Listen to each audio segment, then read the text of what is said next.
Amen. Now, I've got one more thing. The worship service is officially over. And what I want to tell you is if you're a guest today, you can feel free to go if you don't want to. If you're going to stick around for what I'm fixing to say, you're going to have to hear some internal churchy stuff, and that's up to you. To the rest of everybody, I'm going to invite you to stick around for a little bit because a lot of people have had a lot of questions about the Methodist Church and the future and our church's discernment process and all that kind of stuff. And I wasn't going to say anything until halfway through the covenant prayer just now when it says, I surrender everything to you. So if you will surrender some time, you can have a seat, and I'm going to tell you a lot of the history stuff and how we got in the Methodist Church to where we are. But that's up to you. Feel free to go. This isn't a mandatory thing. I don't do mandatory stuff. And while you're going to talk amongst yourselves for a minute, I'm going to go get a refill on my water, and I'll be right back. Well, let me start out by apologizing to you.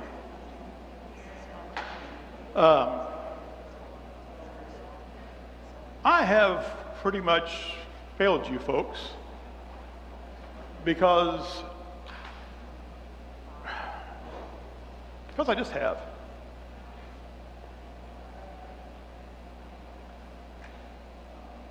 I have been through some really hard times at different churches before, and everything is going so well here now that I didn't want to bring up anything that might mess that up. Does that make sense? And what I understand about this issue that's been boiling up is that it is a divisive issue for lots of people. And I guess I convinced myself that if we didn't just worry about it, that everything was going to just go through and everything was fine. But that isn't the way it's ended up. Wow, that got really loud all of a sudden. So, I'm sorry that I didn't bring it up earlier. I'm sorry that we didn't talk about stuff earlier. But we're going to today and in the days to come. Is that getting louder and softer to the rest of y'all too? No? Okay. I'm going to come down here, maybe it's the monikers. So now you're asking, why are you waiting? Get on with it, boy. The issue that has been the crux of the discussions and the everything else for the last 50 plus years has been the decision by the United Methodist Church. Let's get some history. Wesley founded the Methodist Church accidentally. He never intended for it to be a separate church. He was trying to fix the Anglican Church, right? The Church of England. He was an Anglican priest till the day he died. He never left the Anglican Church. But there got to a point where they weren't letting him do what he wanted to do, what he knew he was called to do, reach out to the poor and the downtrodden, because the church at the time was for folks who had money and education. And the regular folks were ignored. He felt we needed to go reach out to them. And so he sent folks to the prisons. He sent folks to the hospitals and to people's houses, and they fed food, and they started school to teach kids to read because that was the best way he could figure to help people learn about Jesus, is if they could read for themselves and they could find out what the Bible says rather than what somebody else says it says. So he started doing all that, and the folks in charge got offended. Because how in the world are all these poor people going to pay their money? So they gave him a hard time, and he said, we're going to do it anyway. And so they kept doing it, and finally he sent some folks out all over the world. He sent folks to the colonies, and we were still officially part of that group. Then we had this little thing that happened where a bunch of folks decided to throw tea into a harbor in Boston, And it wasn't cool to be part of the British people anymore. So, the folks in America started the Methodist Episcopal Church. Now we're their own thing. And they stayed together without anybody having any disagreements or anything for almost a week. But fairly quickly, some people decided that this group over here wasn't doing things the way that Wesley wanted them to do it, so they can't be part of that group anymore, and they left, and they started another church. Some of them left because of the way we were treating these people who were black, and they started the CME Church, which at the time was the Colored Methodist Episcopal Church. It's the Christian Methodist Episcopal Church now. Actually, the first one they did was the African Methodist Episcopal Church, AME, and then AME Zion, and then the CME came after that. That's really not important, the order. But we kept having groups that say, we want to go over here, and they would leave and do great things for God. Don't get me wrong. I'm not saying that's a bad thing. They didn't agree, and so they went off a different way. And then in the 1840s, the issue that came to a head was the issue of slavery. Now, slavery was against everything that we had in any of our books, in our book of discipline and everything. And yet there were people who were using the Bible to justify slavery because it says that in the Bible. And that is the tough part about the Bible, folks. If you go in looking for something, you can find it. So we got to a point where they said, we can't do this anymore. And we split to the Methodist Episcopal Church and the Methodist Episcopal Church South. You can guess which group was which. And we went through from the 40s, 90 years later, long time after the Civil War was done and everything, we finally decided that this is silly for us to have ME South and ME churches, because what happened is the ME church started sending people down south to plant new churches, and the ME South folks started sending people north to plant new churches up there. So we've already got all these Methodists and other churches, and we're going to start new other churches on the other side. And we finally got together and said, this is kind of silly, isn't it? We all agree we should come back together. And so they did. They joined back together in 1939 and made the Methodist Church. And in the belief that there's lots of people who believe like we do, the goal was we should all come together as one church, because isn't that what God would want? So in talks with other Methodist groups trying to say, okay, y'all come here, we'll agree to this and that, and there were arguments about the episcopacy, there was arguments about supervision and appointments and blah, blah, blah, blah, blah, blah. But we found another group of people who were Armenian by nature. They were the Evangelical United Brethren, mostly up in all the I states up there, Illinois, Indiana, Iowa. There's another one? No, I don't think so. Anyway, they have the same beliefs that we do, not because they're good Wesleyans, but because they're good Arminians. And Wesley's theology came from the Arminians. I know, you're like, this is not, you're just trying to bore us to death.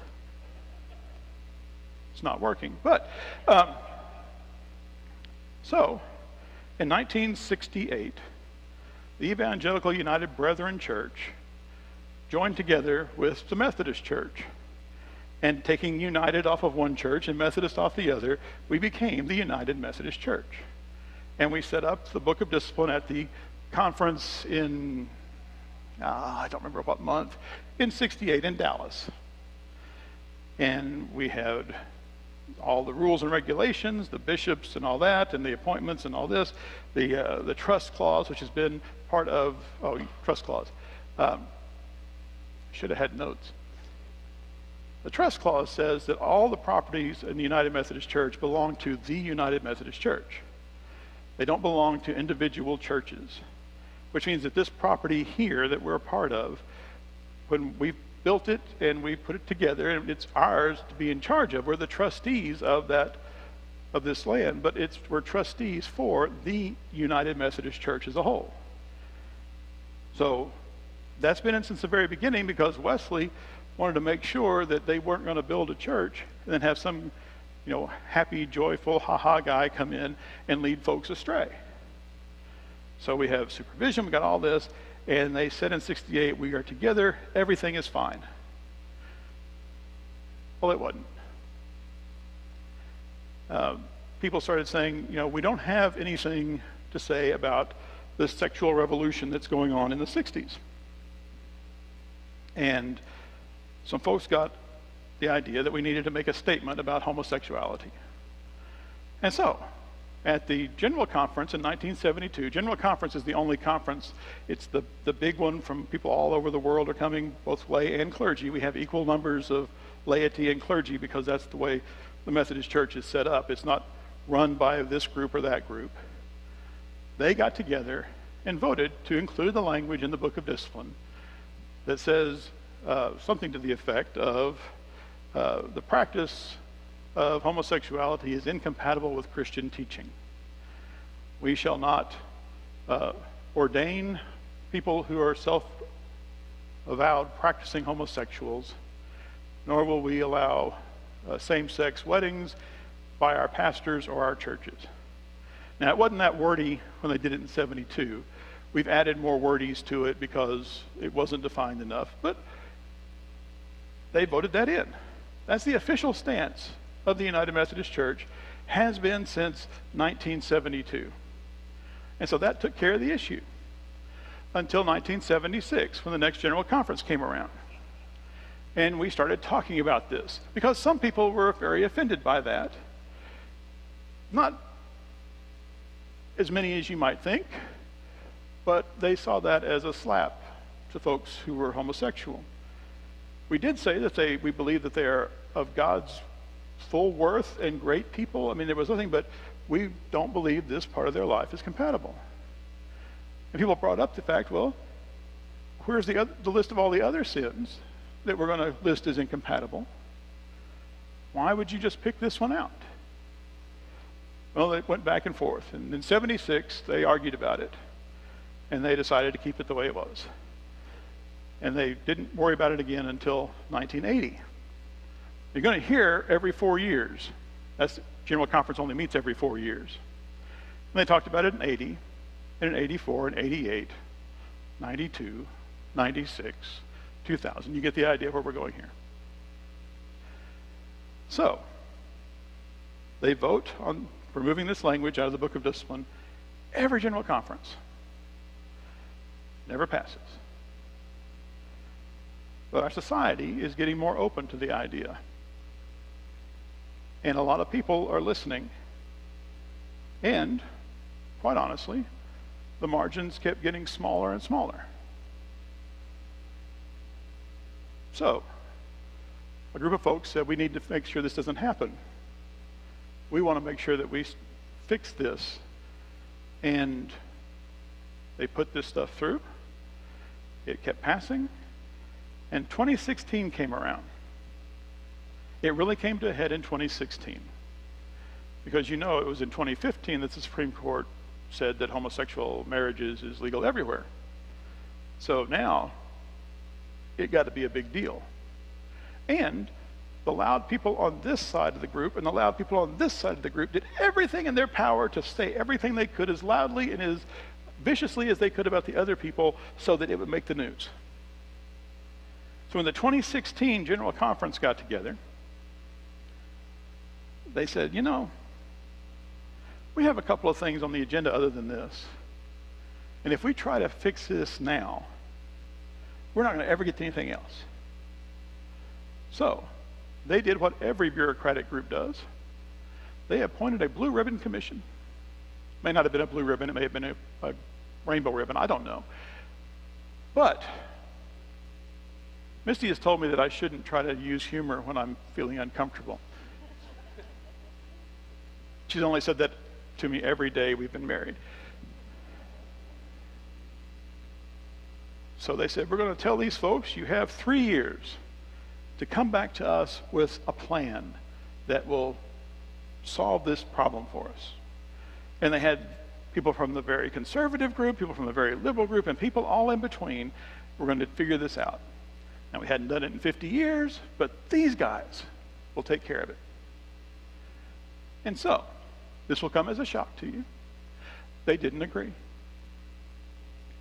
there were two plans proposed. One was the one church plan, which was favored by the more progressive side and people all the way to the middle that said, hey, we should make it an option for each individual person, each individual church.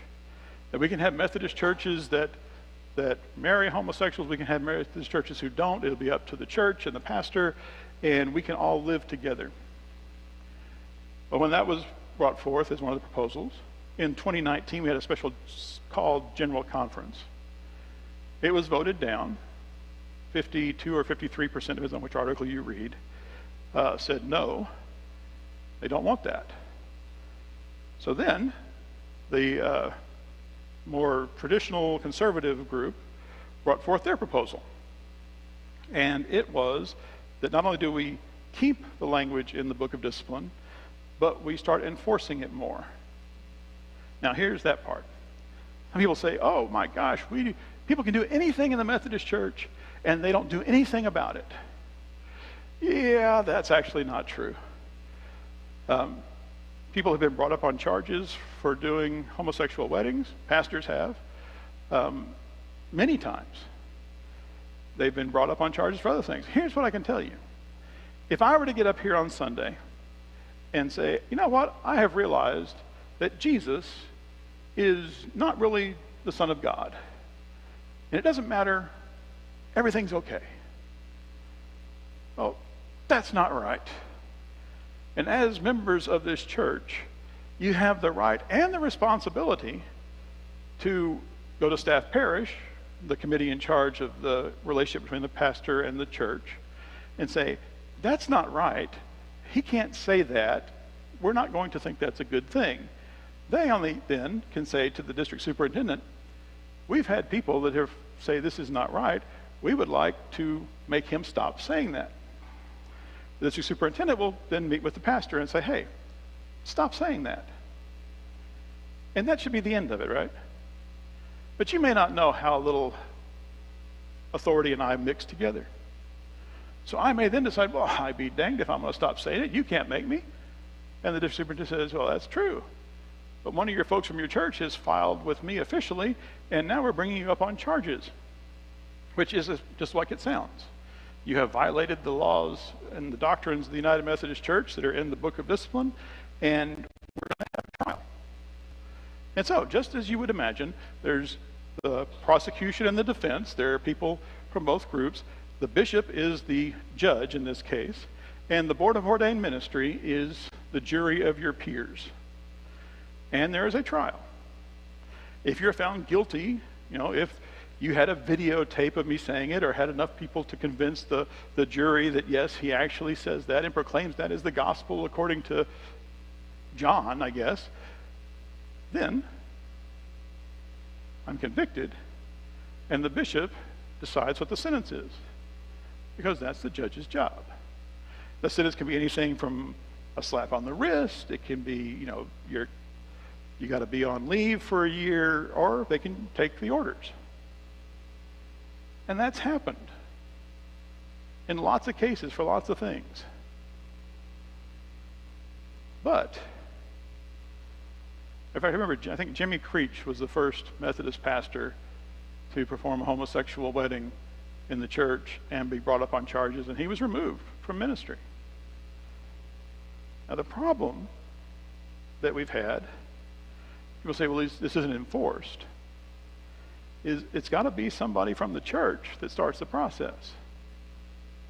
We have the process in place, but it has to be somebody from the church to file the charges, right? And that only makes sense. And so, some of the pastors who have performed weddings between two men or two women are at churches where the people don't have a problem with that, and charges weren't filed. And there have been a couple of times when, at trial, the jury, the Board of Ordained Ministry, found the person not guilty, which is not innocent, by the way. For those of you law people, you understand. But then there was no punishment. And people have taken that to say they don't have anything to do. They're not going to stop any of this. Ask any lawyer you know, juries don't always go the way they're supposed to, the way they should. Also in 2016, Bishop Karen Oliveto was chosen from her conference to be a bishop, a candidate. She was voted on at the 2016 jurisdictional conference in the Western jurisdiction, which is California and Oregon and all that part over there, and Hawaii. Wouldn't that be a terrible thing to have? Oh, we're appointing you to Waikiki. Actually, a friend of mine, no, never mind, that's a different story. You got to be on the beach where the big surfing competition. No, anyway. She, at the time, was what we would call a self-avowed practicing homosexual. She had a partner. She had been doing her ministry in California. She had a great time with that. They thought she was wonderful. Her conference put her up as a candidate, and she was elected and appointed to Colorado, where she's still the bishop now. And folks said, wait, no, you can't have somebody like that as a bishop. And we said, we can't stop her. There's no rules in the book of discipline against somebody being consecrated as a bishop if they're gay. There are rules in the book of discipline that we do not ordain somebody. And since you have to be ordained to be a bishop, people kind of just assumed that that was the case. Now, from my understanding, at the time that Bishop Oliveto was ordained, she was in a heterosexual relationship, and she had either not accepted or whatever that she was gay. I don't know the ins and outs of all that, but when she was ordained, she wasn't someone who thought she was gay. She came to a realization after her ordination. We don't have anything in the book that tells us to take somebody's orders if they are gay. We won't give them orders if they are, but we can't take them if they are. Does that make sense? I know it sounds a lot like, well, that's just, nitpicking stuff, but it's a legal thing. And so there was no way to step into the jurisdictional conference, because they make their own decisions, and say, no, you can't do this. So she was consecrated as a bishop, and she's serving in Colorado. Now, one thing you need to know about bishops are geographically locked into their jurisdiction. If you've heard things about Bishop Oliveto over in Colorado, or if you've heard things about the bishop out in Georgia or up in New York or any of those places, that's them.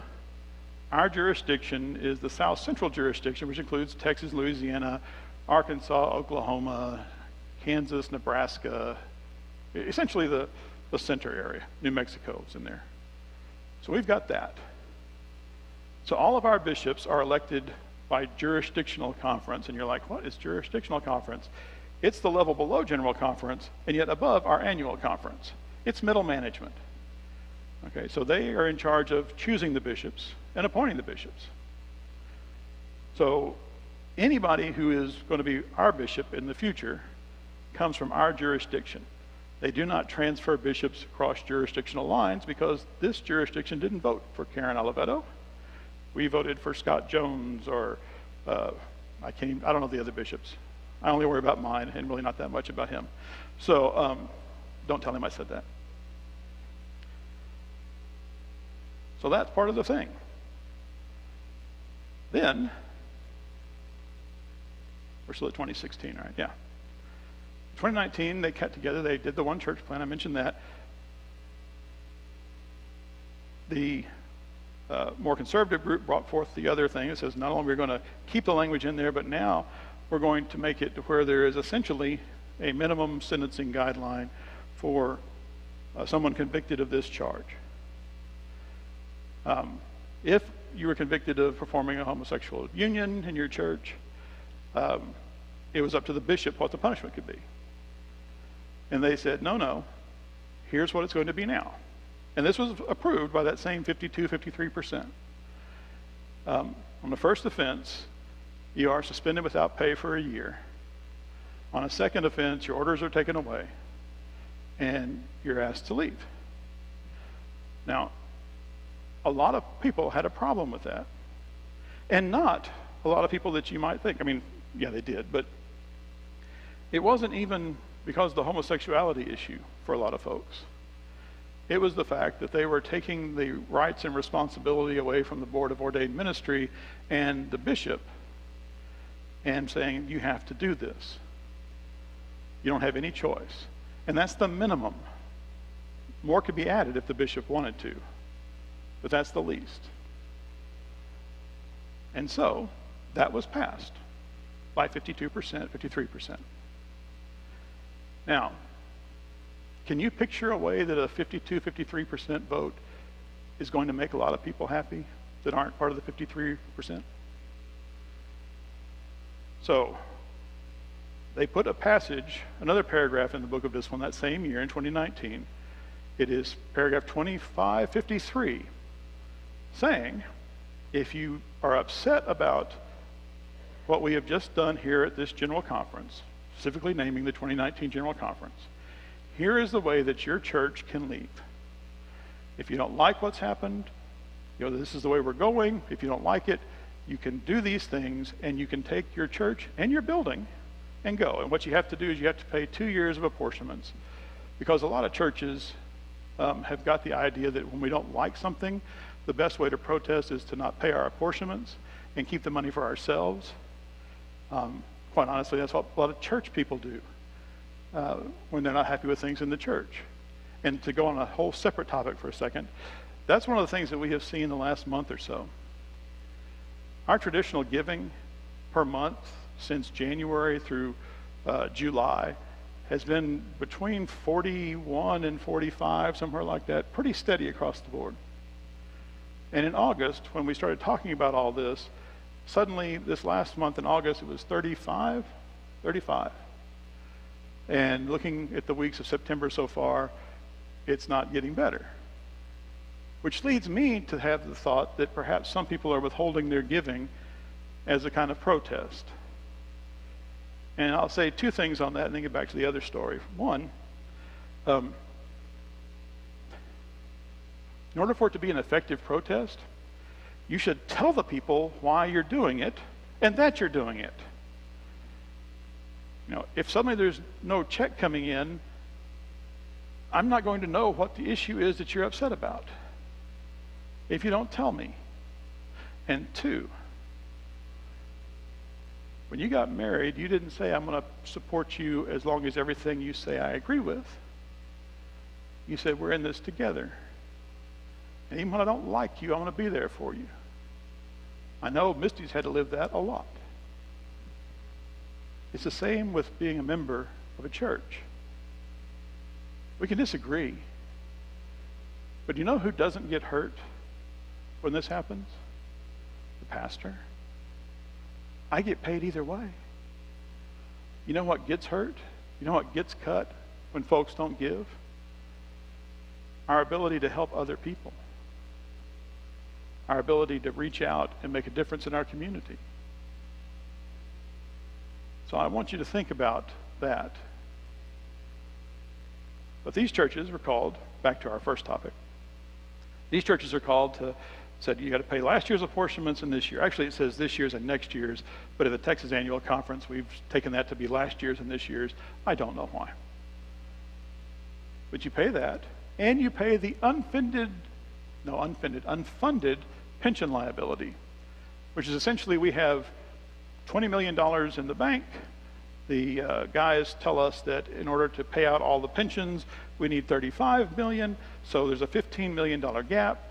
They have some magic formula done by really smart people comparing who your pastor was in this year and that year and all this stuff, and they will come up with a number that says, here's your part of that $15 million shortfall.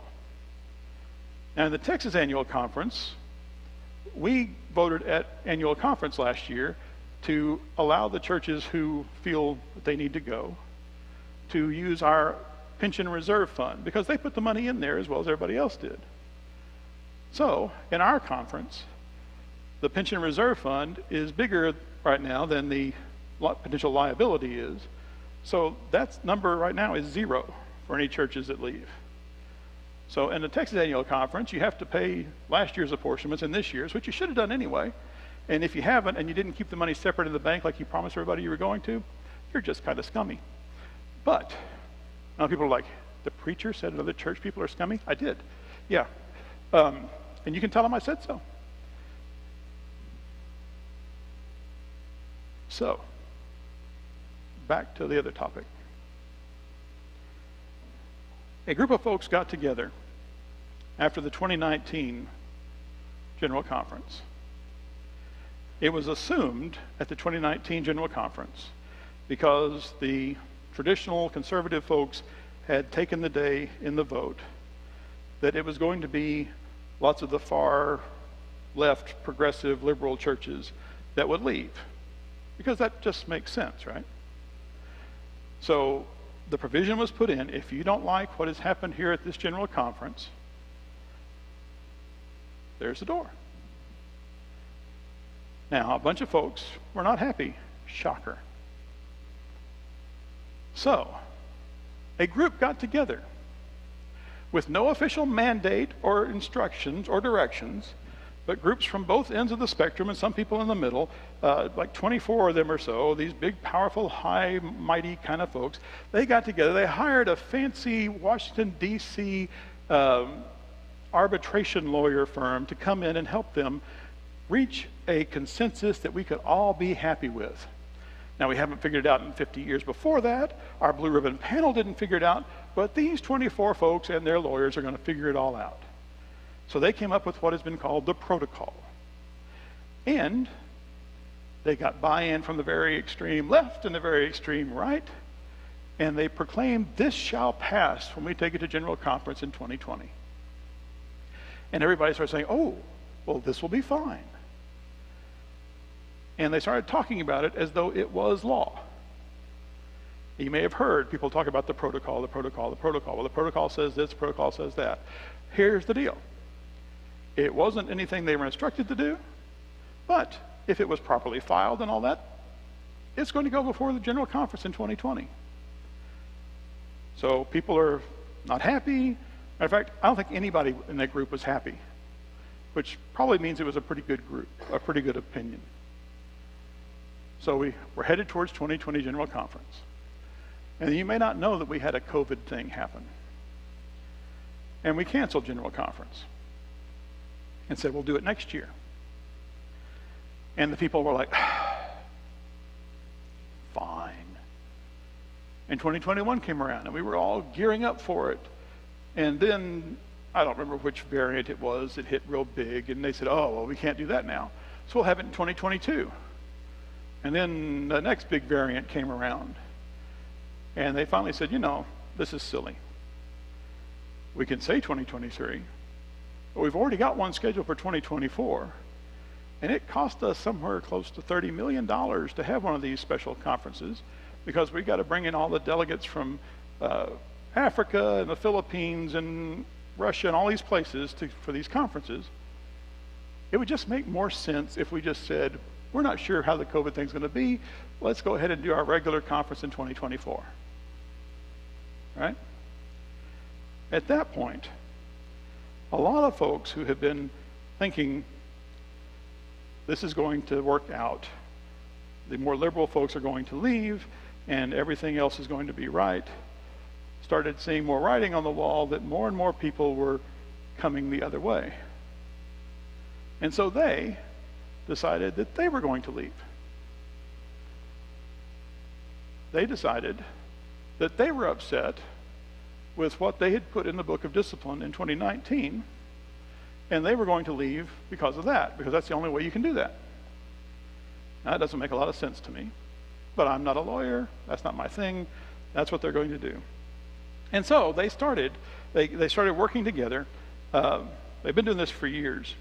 The Good News group, you've seen the Good News magazine around the church and that kind of stuff, is part of that very conservative group. They said, you know, we want to fix the United Methodist Church.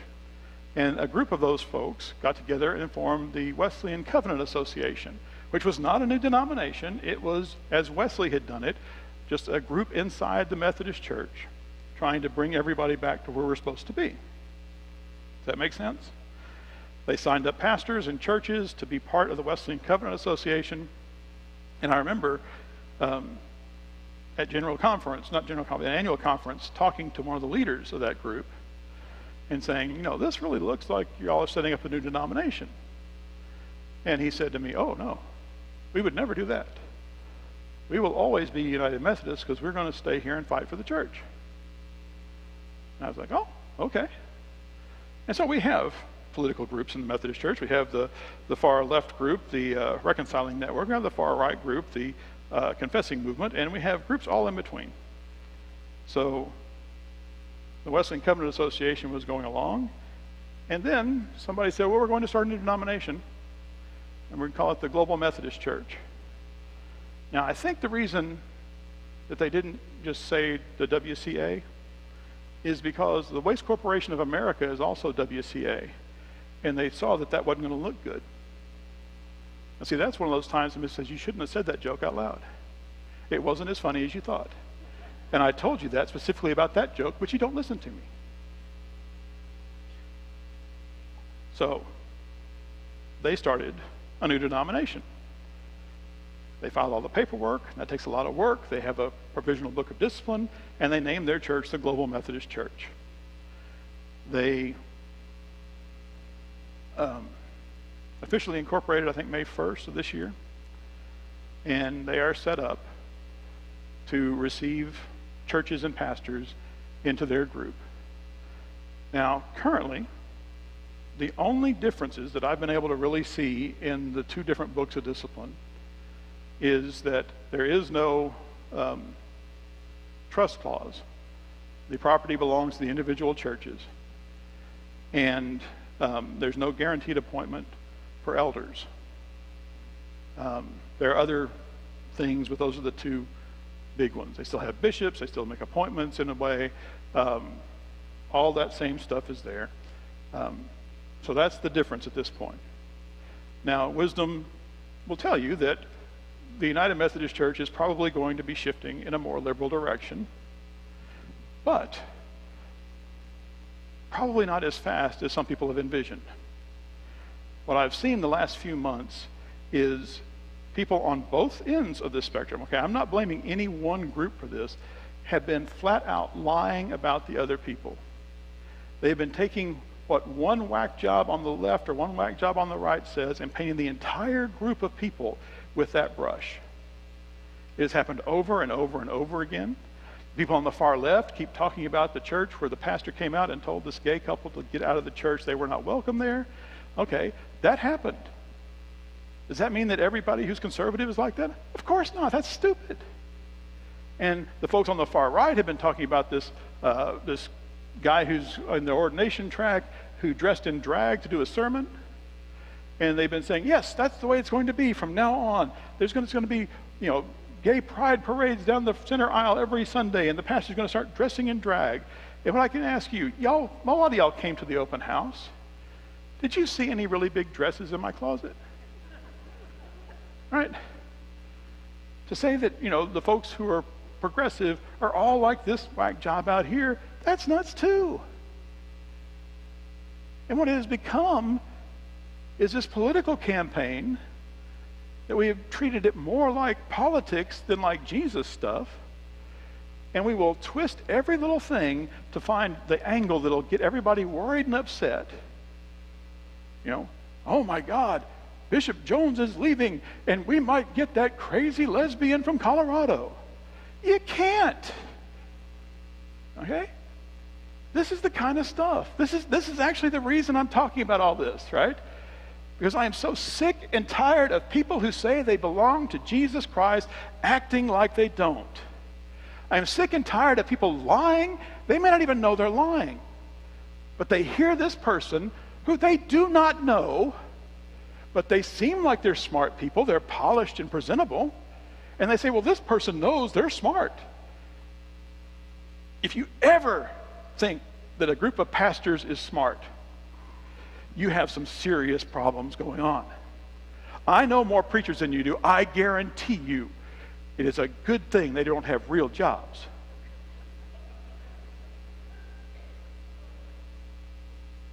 A bishop once told me at seminary that clergy are like manure, that if you spread them out fairly evenly, things grow really well. But if you get them all clumped together, it just stinks to high heaven and doesn't do any good. Take from that what you will.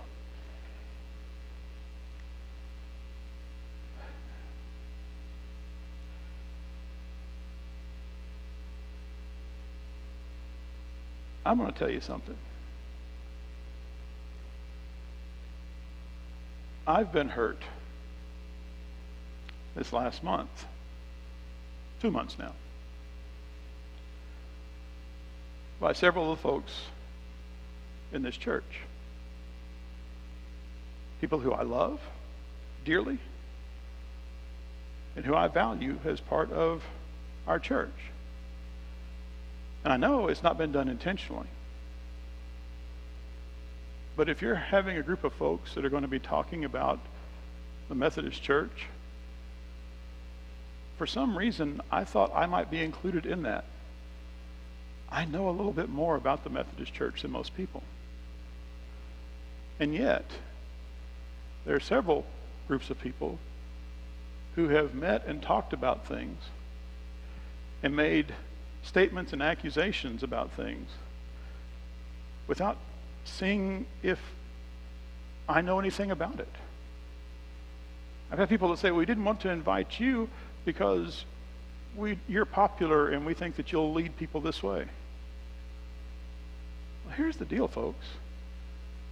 The future of our church is a theological thing. Doesn't it make sense to get your professional theologian involved when you're talking about theological things? Plus, I've been here for a year and a half now. And more people than not have told me in this last year that they feel that God has sent me here for this church. And yet, when we're talking about the things that are vitally important, we don't want you to be there.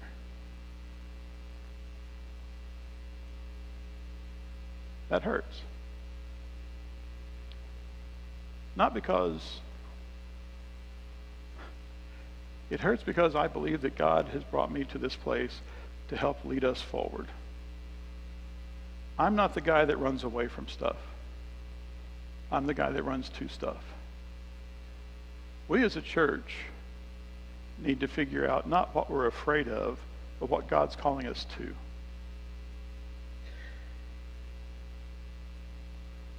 But see, I can't say any of that if the group won't even let me talk to them. That's actually why I'm doing this today. Because you need to hear from me. Now you will notice that I haven't said anything about what I believe, what I'm going to do, any of that kind of stuff. I've answered that question when somebody has asked me. But I'm not trying to push an agenda. I'm trying to make sure that whatever agenda we use to make our decisions, whatever information we use, is valid and good, not slanted massively one way or another and done in a polished way. My calling is not to stand up and do goofy stuff up here. It is to help lead us all closer to Christ, in whatever form that looks like.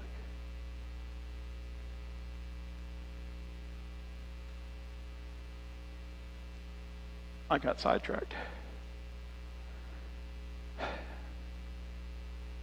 The protocol never got approved because we haven't had General Conference yet.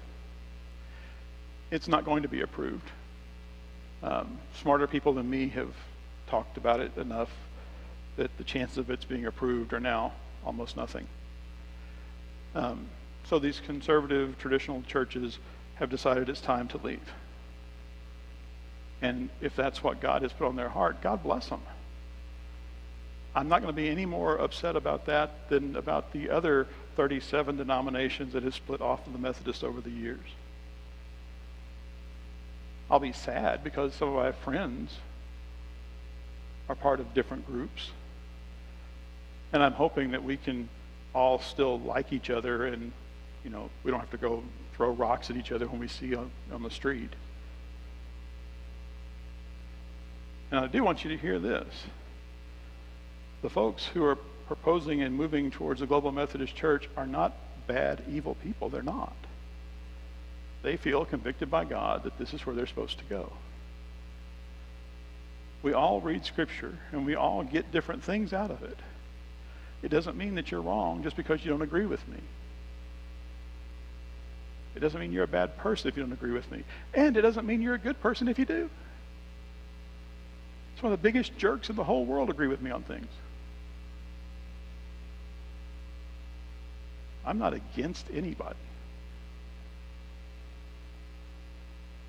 When I'm a seventh generation Texan, we don't run from stuff. We go to it. So as we are looking and discerning in our church, we've decided that it is a time for us to start thinking about who it is that God's calling us to be as a church.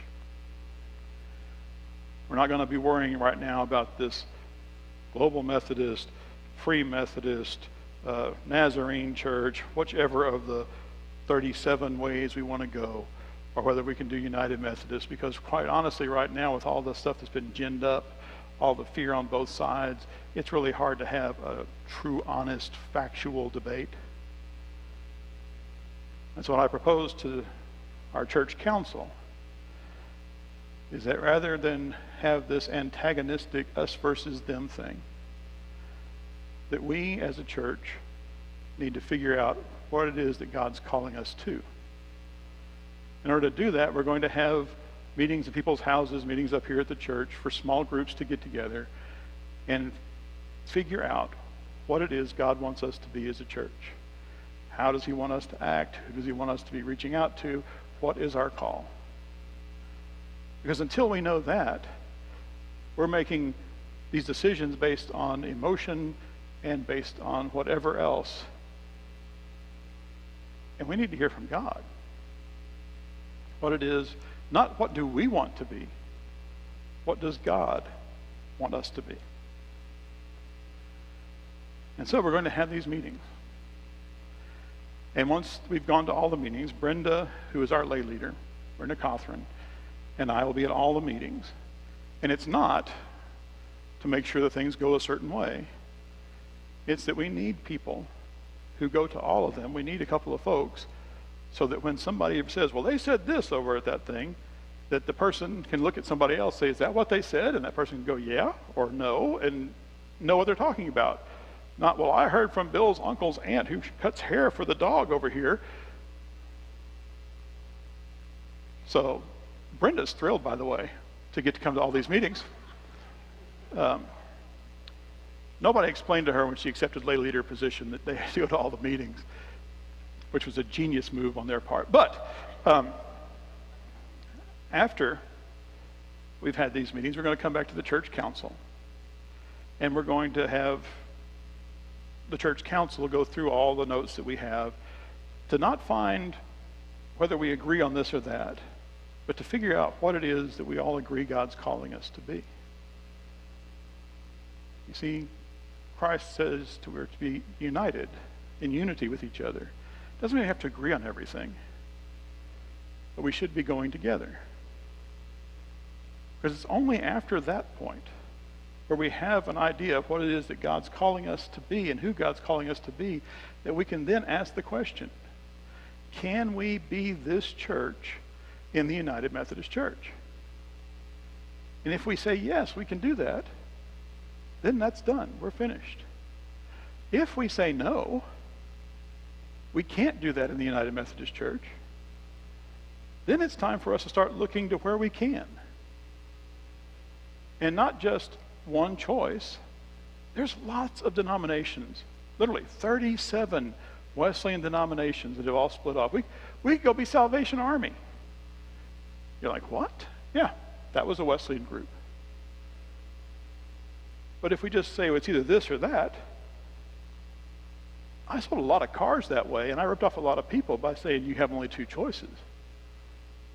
You know, I used to sell the Plymouth Horizon.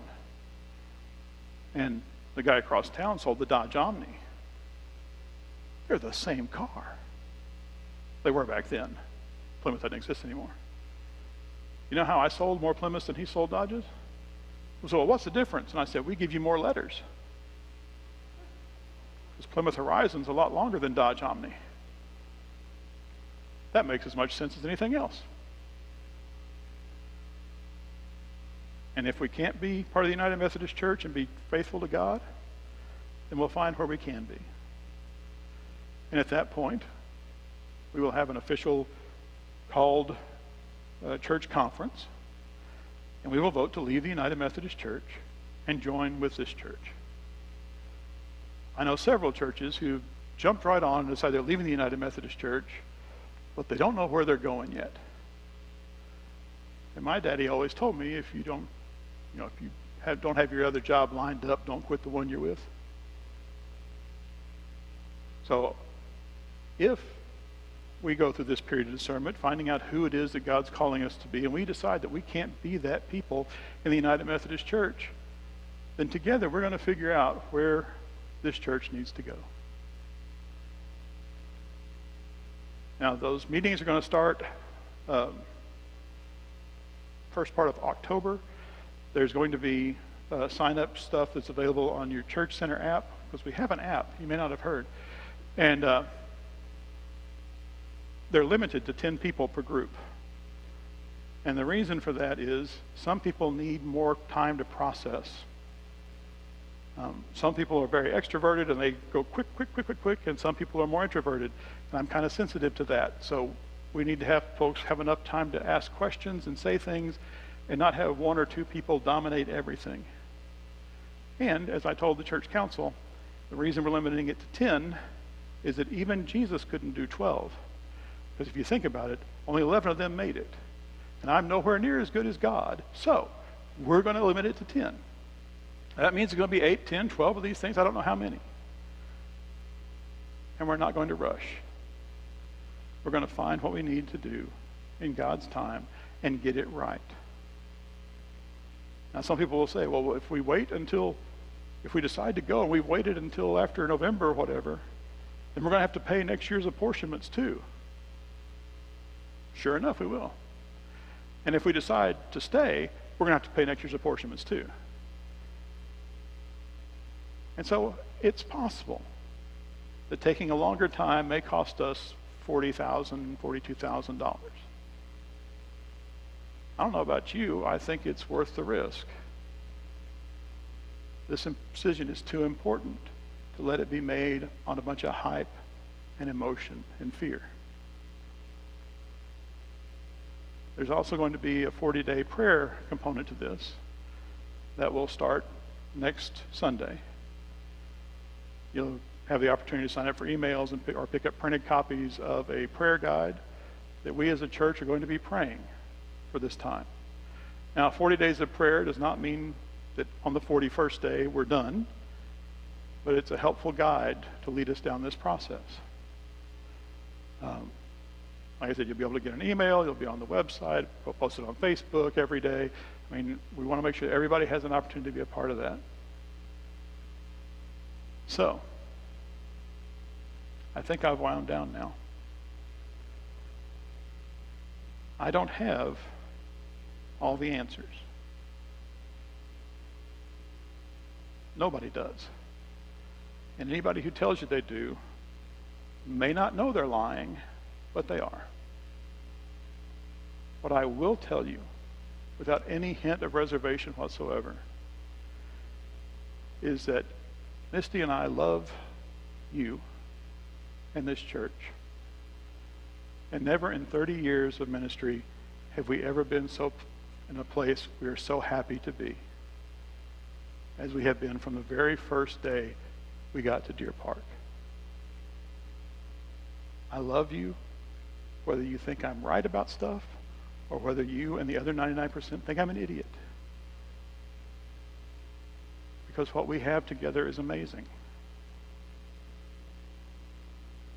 I'm looking forward to us getting past this hump. Because here's part of the problem with the United Methodist Church. And yes, we have plenty of problems. Anytime that there's a conflict, rather than stick it out, we just move. It's a lot easier if you and I get into a fuss for me to call the bishop and say, I can't stand these people, I got to go. Think about how long your marriage would have lasted if you had chunked it at the first fight.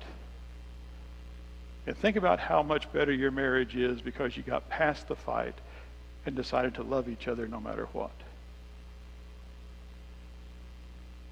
Misty and I aren't here for a short time, quick jump kind of thing. Our desire is to be here until my retirement, which they're going to force me to take at 72.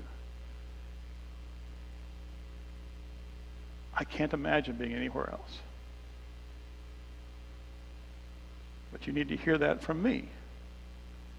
I'm not mad at anybody. My hurt feelings go away really fast. You can ask my wife. I want to be a part of the future of this church for years to come. I want to not just have baptized little kids. I want to be the pastor of their wedding.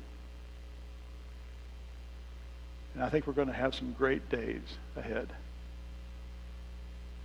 However, I don't envision the next couple of months to be the best time I've ever had. I will give you this promise also.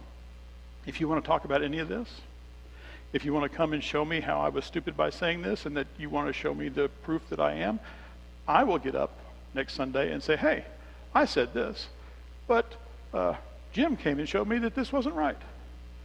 And I want to tell you, because more important than my ego, which we all know is fairly substantial,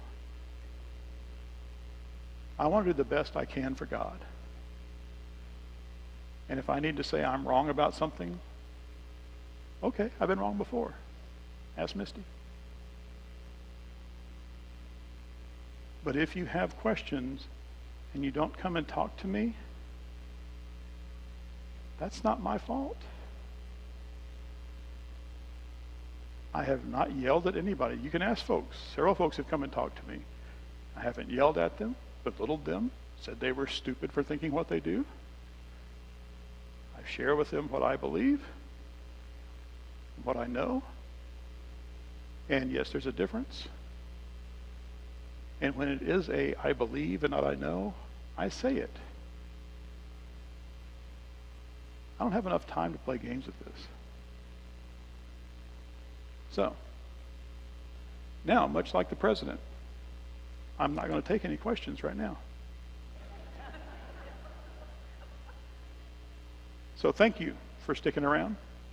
And I will see y'all next week. Astros tee off in 4 minutes. Oh.